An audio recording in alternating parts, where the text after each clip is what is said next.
771 nations blanc pâle au milieu du bruit sourd et déchiré d'une planche de bois immobile depuis longtemps, la porte marron s'ouvrit lentement vers l'extérieur. La première chose que Lumian remarqua fut la faible lumière, contrairement à l'obscurité typique des parties les plus profondes des enfers, émanant non pas de lampadaires humanoïdes dorés mais de tous les objets devant lui. Il a alors une vue dégagée sur l'extérieur. Là se trouvait un groupe de palais à moitié engloutis dans le vide, avec un hall principal majestueux, plusieurs hautes tours et des couloirs aériens les reliant. Plus profondément dans le complexe du palais, les structures semblaient s'enfoncer davantage dans le vide, tandis que celles de la périphérie se tenaient solidement sur un désert aride. Malgré cela, le hall principal de la zone centrale était beaucoup plus haut que le reste des bâtiments. Aujourd'hui, la plupart des structures se sont complètement effondrées, ne laissant que des ruines et des murs brisés. Les palais et les tours relativement intacts étaient concentrés à la périphérie, la seule structure visiblement imposante dans la zone centrale étant la salle principale et ses 4 flèches attenantes. À ce moment, qu'il s'agisse du complexe du palais brisé ou de la nature sauvage environnante et du ciel au-dessus, tout s'était estompé pour devenir un blanc pâle et sombre, enveloppant et imprégnant le monde entier de pâleur. Ils ont apporté la lumière. Ce monde d'un blanc pâle conservait encore quelques autres couleurs, l'or incrusté sur les surfaces des bâtiments et le noir au bas du complexe du palais représentant le vide. Ces dernières avaient 2 autres sources. L'une était la rivière sombre et illusoire Styx tombant silencieusement d'en haut, tombant en cascade derrière le hall principal, et l'autre était une créature suffisamment longue pour être décrite en centaines de mètres, nichée parmi les 4 flèches au sommet du grand hall principal. C'était un oiseau exagérément grand, ses ailes tissées de flammes blanc pâle et de motifs mystiques, s'étalant tranquillement sur le toit de la salle principale. Beaucoup de ses plumes de feu blanc pâle étaient tombées, révélant la peau noire et en décomposition en dessous. Malgré la distance considérable, et même avec seulement quelques regards fugaces, Lumian ne put s'empêcher de sentir sa mort s'accélérer. Il baissa la tête pour regarder ses mains et trouva sa peau de mort-vivant déjà pâle, terne et flétrie, maintenant marquée de taches étendues de pourriture bleu-noire. Ces marques se sont déplacées lentement, s'approfondissant continuellement. Et de plus, ses vêtements commençaient également à être infectés, par la pâleur de ce monde, toutes les couleurs s'estompant. Quel genre de monstre est-ce? Lumian n'osait plus regarder l'oiseau géant lointain et ne pouvait regarder directement que le complexe du palais lui-même. Après quelques secondes, la voix de plus en plus éthérée du chevalier des épées, Maric, retentit, ce pourrait être le cadavre de Grogras. Grégoire, l'ancêtre phénix, l'ancienne mort parmi les 8 anciens dieux de la 2e époque?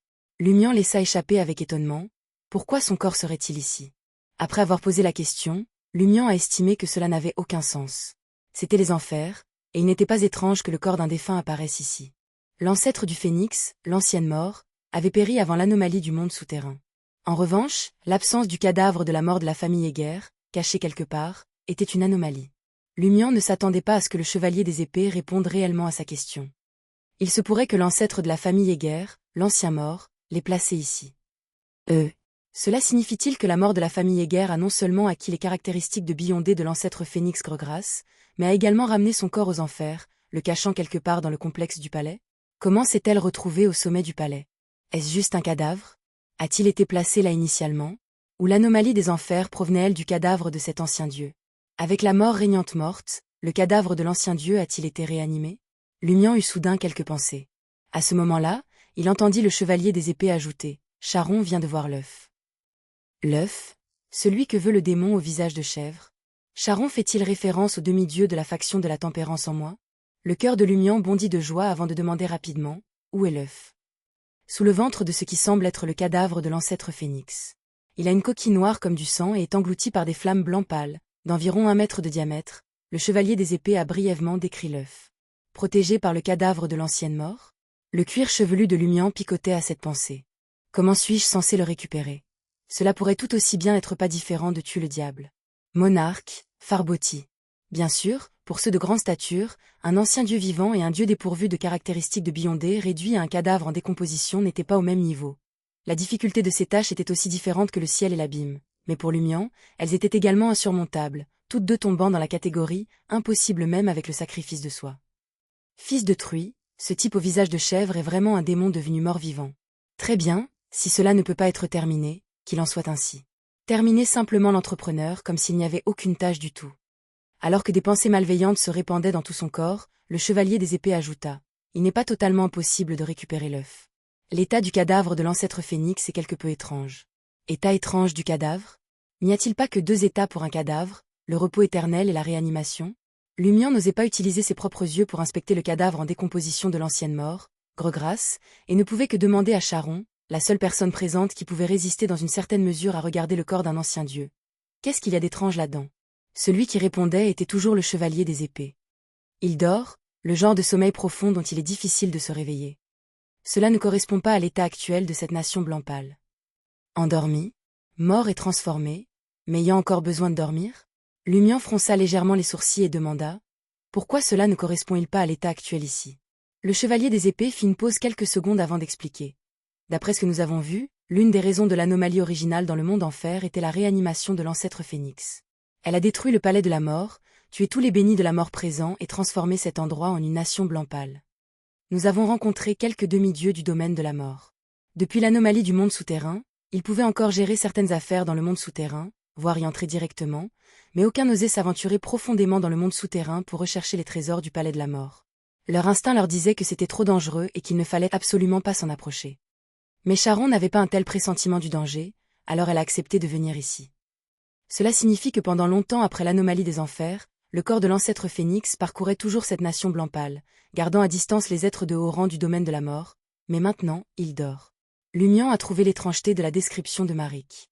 À quand remonte la dernière fois qu'un au-delà de la voie de la mort de haut rang a senti un danger s'approcher des profondeurs du monde souterrain? Lumian a essayé de déterminer le délai approximatif. Je ne sais pas, répondit promptement le chevalier des épées. Je ne sais pas. Il semble donc que le corps de l'ancêtre phénix ne s'est endormi que ces dernières années.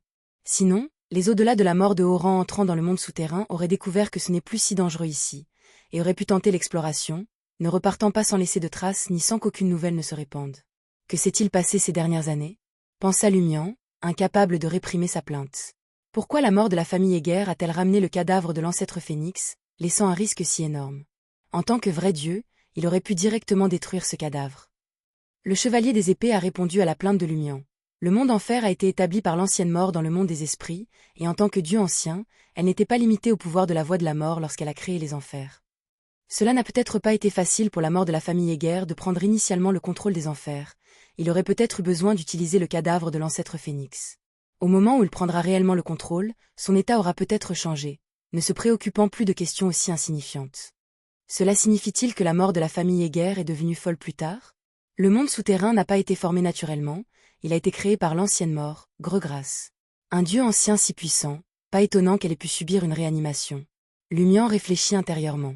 Le chevalier des épées, sentant son soupir, dit simplement. On dit que même parmi ces anciens dieux fous, l'ancêtre phénix, Gregras, aimait particulièrement faire bouger les choses, un peu comme l'empereur de sang à l'statue d'or de la 4e époque. Maintenant que vous le dites ainsi, je peux parfaitement comprendre. Le regard de Lumian se déplaçait continuellement entre le ciel pâle, la nature sauvage et le complexe du palais effondré, se demandant s'il fallait saisir l'opportunité que le cadavre de l'ancien dieu dormait pour voler l'énorme œuf noir brûlant de flammes blanc pâle. Soudain, il repéra une silhouette encore capable de bouger. C'était une créature avec une tête humaine mais le corps d'un oiseau géant. Les membres de la créature étaient courbés, avec des ongles qui scintillaient d'une lumière froide.